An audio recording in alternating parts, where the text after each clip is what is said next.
সুপ্রিয় দর্শক, আজকের এই ভিডিওটাতে আমি আপনাদের দেখাচ্ছি বেগম রোকেয়া বিশ্ববিদ্যালয়ের যেই বাসগুলো আছে সেই বাসগুলার দৃশ্য দেখতে পাচ্ছেন। এখানে বাসগুলার অবস্থা কাহিল হয়ে গেছে। জাস্ট কোনোভাবে কিছু কিছু বাস আছে সুন্দর, আর কিছু কিছু বাসের অবস্থা একদম অচল। তবু এই বাসগুলোয় আমরা উঠি, আর এই বাসগুলোয় আমাদের নিত্যদিনের যাওয়ার সঙ্গী। দেখতে পাচ্ছেন এখানে বেশ কিছু ছোট ছোট মিনি বাস রয়েছে, আর এগুলোতে আমাদের প্রফেসররা ওঠেন।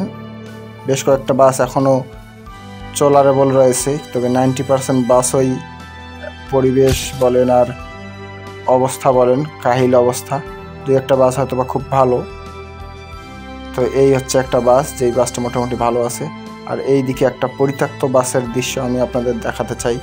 যেই বাসটা কি বলবো, আর অনেকদিন পূর্বেই এটাকে পরিত্যাগ করা হয়েছে। এখন ইঁদুর, সাপ, পোকামাকড় এদের বসবাসের স্থান।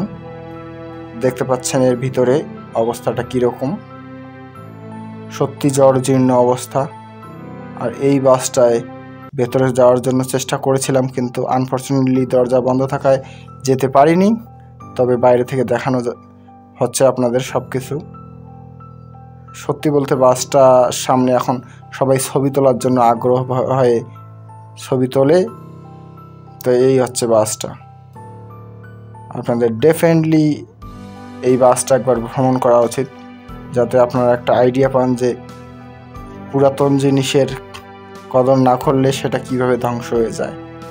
তো এই হচ্ছে আমাদের পুরাতন একটা বাস, যেই বাসের দৃশ্য দেখলে এখনো চোখে পানি চলে আসে। তো বন্ধুরা, আপনাদেরকে ডেফিনেটলি বলবো এই বাসের সামনে একটা নিজের ছবি তুলে যাবেন। তো আজকের ভিডিও এ পর্যন্তই। দেখা হবে আগামী কোনো ভিডিওতে। সকলকে অসংখ্য অসংখ্য ধন্যবাদ।